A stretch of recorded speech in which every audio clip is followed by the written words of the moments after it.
大家好，我是小蔬果，今天要给大家分享一些关于大米的神奇妙用。学会了这些方法，真的是既省钱又省心，一起来看看吧。大米作为我们日常生活中最常见的主食之一，大家对它肯定不陌生。我们日常吃大米的频率非常高，它的做法多种多样，而且很多做法都很简单，就算是刚开始学做饭的朋友，也能用大米轻松做出满意的食物。然而，如果您只知道大米能用来填饱肚子，那可就有点可惜了。其实它还有许多其他的实用功能呢。妙用一，用大米保存鸡蛋。鸡蛋是我们生活中常见且营养丰富的食材，吃法多样，但很多人买回来鸡蛋后，习惯直接放入冰箱。其实这种做法并不正确，鸡蛋表面看似干净，实则有许多肉眼看不见的细菌，比如大肠杆菌。若将鸡蛋直接放入冰箱，很容易让其他食物也沾染上细菌。一旦我们摄入过多大肠杆菌，就可能会出现拉肚子等不良反应。而把鸡蛋放在外面，又担心它容易变质，所以当我们需要炖大量鸡蛋时，就会有些犯难。这时，大米就能派上用场了。我们先将需要保存的鸡蛋放入大米中，放的时候要注意方法。鸡蛋一头大一头小，我们要把头小的一端插进大米里，大头朝上。这样做有两个好处，一是可以避免出现粘壳或散黄的现象，二是能有效防止微生物侵入蛋黄，保证鸡蛋的品质。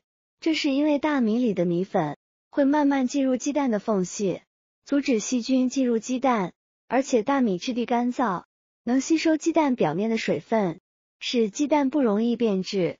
相比放在冰箱里冷藏，用大米保存鸡蛋，还能让鸡蛋保持更好的口感。最后，要用大米把鸡蛋完全覆盖，不让其暴露在空气中，这样鸡蛋可以安全保存1-2个月，都不会变质。妙用二，大米催熟水果。大家都知道，大米在存放过程中会释放出一定的热量，并且具有相对较高的湿度，这可以促使水果周围的环境温度升高，同时减少空气的流通。苹果在这样的环境下，会加速自身的呼吸作用，释放乙烯气体。乙烯是一种植物激素，能促进苹果的成熟和衰老。大米催熟苹果相对简单易行，成本较低，而且可以在一定程度上加快苹果的成熟速度，让苹果更快地达到最佳食用状态。要注意观察苹果的状态，避免过度催熟，同时要保持容器的清洁，防止苹果被污染。另外，这种方法更适合一些对成熟度要求不是特别高的苹果。如果苹果本身已经比较成熟，可能会因为催熟过度而影响口感和品质。不仅仅是苹果，像香蕉、柿子、猕猴桃等水果也都可以用大米来催熟，所以大家如果遇到未成熟的水果，不妨试试这个方法。妙用三，大米干燥物品。在当今社会，手机已经成为人们生活中不可或缺的必需品，出门购物、坐车等都离不开手机支付，而且现在一部手机的价格动辄几千元，对于普通工薪族来说，可能需要1个月的工资才能买到。所以，当手机不小心掉进水里时，大家肯定都想尽快捞出来，并想办法让它继续使用。如果您遇到这种情况，不妨试试用大米来解决。首先，如果手机进水后处于开机状态，要马上关机；如果是关机状态，就不要开机了。这样做是为了避免手机的电子元件因进水而短路，从而损坏元器件。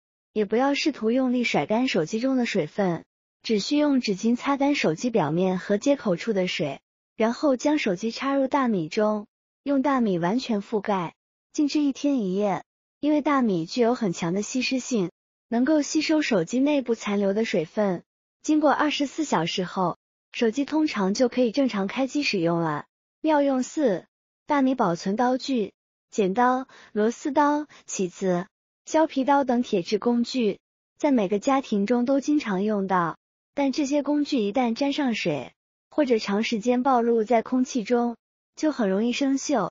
生锈后的工具不仅使用起来不顺畅，还会变得很钝，影响使用。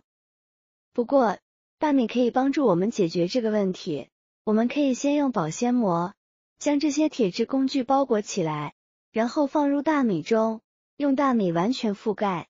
前面提到过，大米能够吸收周围的水分，是天然的干燥剂，能在工具周围营造一个干燥的环境，防止铁质工具接触到水汽，从而起到防锈的作用。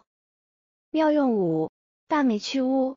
可能很多朋友还不知道，大米具有很好的去污能力。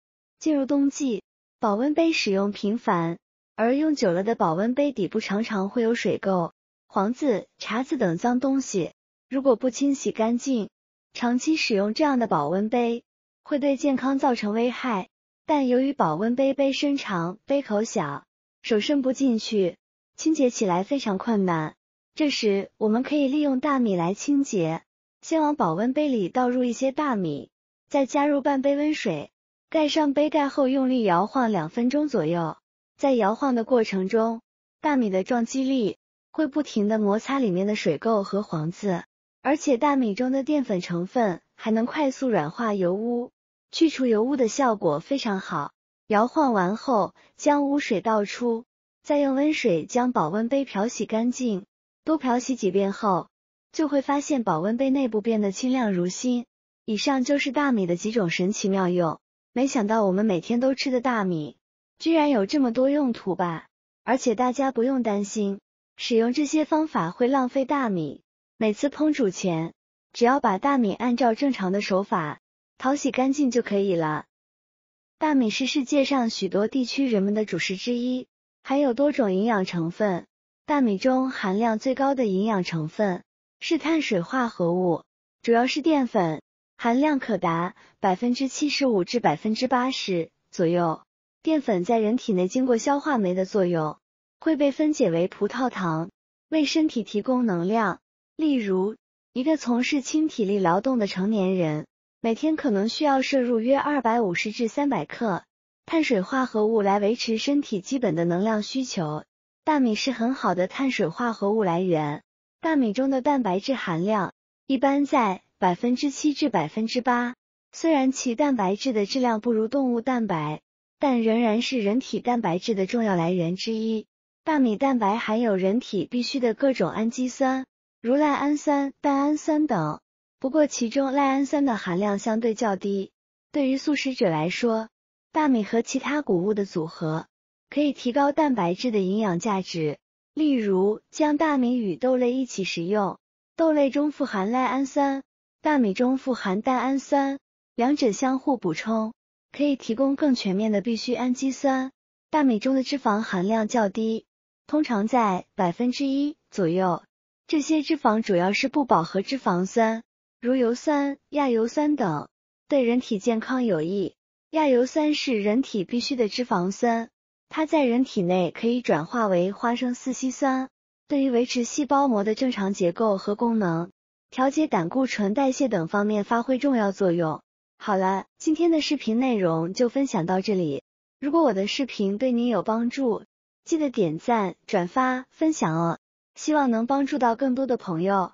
点击我的视频头像，还可以观看更多的生活小技巧。每天都会有不同的精彩视频分享给大家，别忘了关注我哟。感谢您的支持，我是小蔬果，我们下期再见。